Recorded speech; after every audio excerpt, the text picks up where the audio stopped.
Malgré l'existence de la loi, les attributions de l'huissier de justice ne cessent d'être violées par certains greffiers vérés, une situation qui pousse à se poser la question sur le rôle du greffe d'exécution au sein des cours et tribunaux avec l'avènement du Sharia. En réalité, le greffe d'exécution n'a pas actuellement, avec l'avènement de la profession d'huissier de justice, n'a pas un rôle important.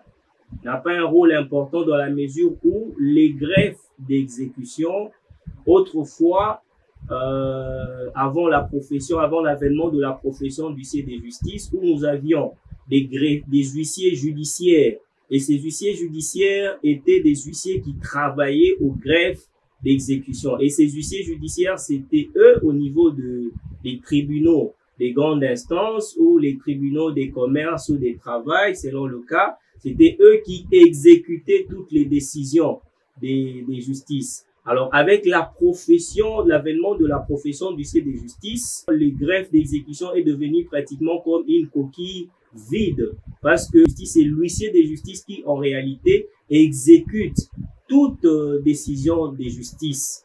Les décisions de justice allant dans le sens de déguerpir, allant dans le sens de pratiquer la saisie, des saisies attribution, des saisies conservatoires, de saisies vente ou toute forme de saisie. Ça, c'est le rôle des huissiers de justice. Et même alors, au niveau de greffe d'exécution, lorsque un dossier est rendu par les tribunaux, le dossier est préparé au niveau du greffe, l'huissier de justice doit travailler toujours en collaboration.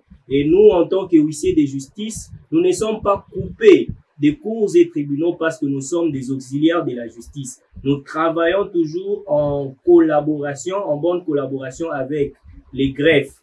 Les greffes en général, les greffes civiles, les greffes pénales ou les greffes d'exécution. Mais en réalité, nous considérons que les greffes d'exécution aujourd'hui, c'est une coquille vide parce que l'exécution ne relève plus des greffes d'exécution, quoique ça continue à porter le nom de greffe d'exécution. Donc, à ce qui concerne les caractères sédentaires attribués à d'autres agents judiciaires, notamment des greffes dans leur mission par la circulaire du 7 décembre 2020 pour poser des actes judiciaires, le président de la Chambre provinciale des huissiers de justice près les ressorts de la Cour d'appel de Kinshasa-Matete est clair. La circulaire que vous avez évoquée, c'est la circulaire signée par le premier président de la Cour de cassation en 2020. C'est la circulaire numéro 001 du 7 décembre 2020 portant directive sur l'installation et l'exercice de la profession d'huissier de justice. Les soucis du premier président ici, c'est de pouvoir répartir, parce que avec l'avènement de la profession d'huissier de justice, il y a quand même eu une certaine confusion dans le chef de certains agents. C'était pas facile et c'était pas évident que les agents, les fonctionnaires qui autrefois exerçaient les compétences qui aujourd'hui sont reconnues aux huissiers de justice, qu'ils arrêtent automatiquement de pouvoir poser ces actes. Il y a un paragraphe qui est contenu dans la circulaire. Le premier président commence d'abord par rappeler les compétences ou les attributions qui relèvent des huissiers de justice. Et les compétences des huissiers de justice se trouvent au niveau de l'article 13. L'article 13 de la loi portant création et organisation de la profession d'huissier de justice. L'huissier de justice peut rédiger les actes, signifier les actes et ainsi de suite. Et il y a un paragraphe, ce paragraphe dit in extenso ceci: les autres agents publics habilités à poser des actes judiciaires sont les greffiers, dans le respect strict du caractère sédentaire de leur mission. Et les paragraphes continuent en disant: ceux-ci, en effet, ne signifieront que les exploits n'entraînant aucun déplacement de leur part.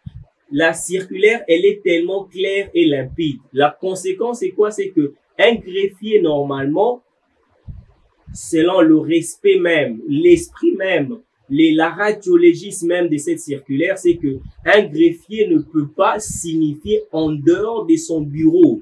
Lorsqu'il va signifier en dehors de son bureau, lorsqu'il va signifier une décision définitive qui, normalement, doit être signifiée par un huissier de justice, cette signification est irrégulière. Dans le cadre de ces attributions, L'huissier de justice peut requérir la force publique pendant l'exécution d'une décision judiciaire, a ajouté Maître Dieu-Merci Mvwemba. L'huissier de justice est un officier public et ministériel. L'huissier de justice a, je dois dire, un rôle ou un statut ambivalent. Ça veut dire que l'huissier de justice, il fonctionne comme libéral, un peu comme un avocat, mais l'huissier de justice n'est pas libéral dans le sens privé du terme, parce que l'huissier de justice jouit des prérogatives de la puissance publique. C'est un officier public et ministériel. La conséquence de cela, c'est quoi? C'est que la loi reconnaît également à l'huissier de justice de pouvoir requérir la force publique. L'article 27 de notre loi, la loi portant création et organisation de la profession d'huissier de justice, l'article 29 et 42 de l'acte uniforme portant sur l'acte uniforme et sur des procédures simplifiées de recouvrement et voies d'exécution, où la loi dispose même que la position de la formule exécutoire vaut réquisition. Et surabondamment, il y a la circulaire de Madame la ministre qui permet à l'huissier de justice de pouvoir requérir directement la police sans pour autant passer par le parquet. Pourquoi? Parce que lorsqu'il y a résistance ou lorsqu'il y a opposition, c'est l'huissier de justice qui est en danger, et après avoir établi le procès verbal des résistances, l'huissier peut directement requérir la force publique. Faisant une pierre, plusieurs coups, Maître Dieu-Merci Mvwemba annonce imminemment la prestation des serments des stagiaires commis dans sa chambre. Je tiens à informer l'opinion que nous sommes en train d'entrevoir même la prestation prochaine, la prestation de serment de huissiers stagiaires qui bientôt seront nos confrères. Ce sera des huissiers assermentés. Leur stage qui est d'une année, ça va bientôt toucher à sa fin.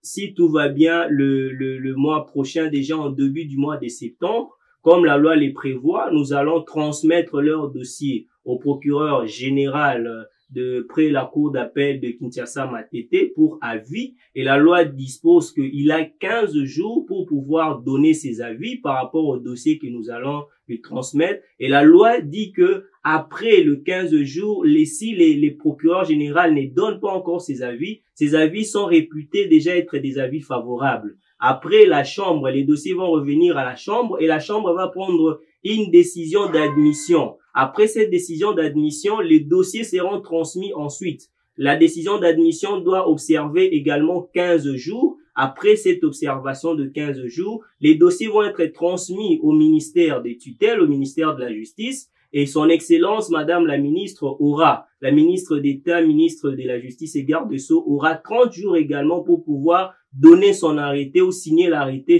par rapport à chacun des candidats. Et si l'arrêté n'est pas signé dans les 30 jours, la loi dispose que les huissiers de justice sont d'officiers publics et ministériels, et ainsi, ensemble avec Monsieur le Premier Président de la Cour d'appel de Kinshasa-Matete, que je salue à travers votre émission, nous allons arrêter ensemble une date pour la prestation de serment de nos nouveaux confrères des huissiers de justice. Et selon nos prévisions, d'ici le mois de novembre, cette prestation pourrait déjà avoir lieu. Notons que la profession d'huissier de justice en RDC est régie par la loi du 15 juillet 2016.